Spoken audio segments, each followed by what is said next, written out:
Isang pattern ng tila umuusbong sa Converge sa tuwing lalaro ito sa Kadayawan Invitational Basketball Tournament, na nagtapos kamakailan sa Davao City. Kasunod ng kanilang pang-apat na pwesto sa torneo, laganap ang mga alingawngaw na ang FiberX Ears ay magpapalit na ng kanilang coach. Ika-4 na pwesto din nga ang koponan noong nakaraang taon sa ginanap na Kadayawan.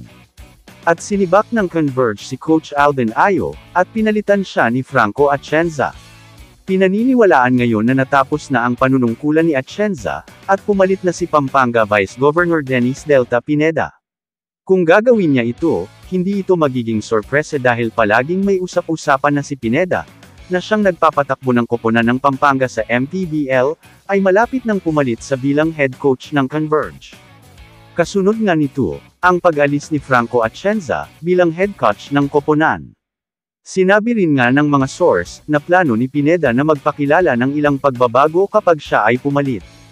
Kabilang ang pagkuha ng isang Serbian coach para kumilos bilang isang deputy/consultant.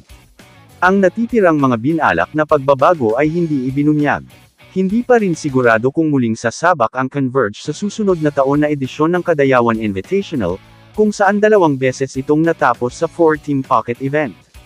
Sinasabi ng mga sources na ang vice-gobernador ng Pampanga at longtime basketball patron na si Dennis Delta Pineda, ay sasabak sa mga tungkulin sa pagtuturo para sa FiberX Ears, pagkatapos ng panibagong ika-4 na pwesto sa Kadayawan.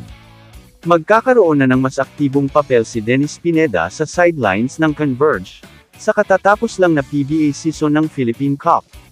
Itinanghal si Pineda bilang unang assistant coach ng FiberX Ears simula sa kumperensyang ito, matapos na naunang ilista bilang assistant team manager ng team.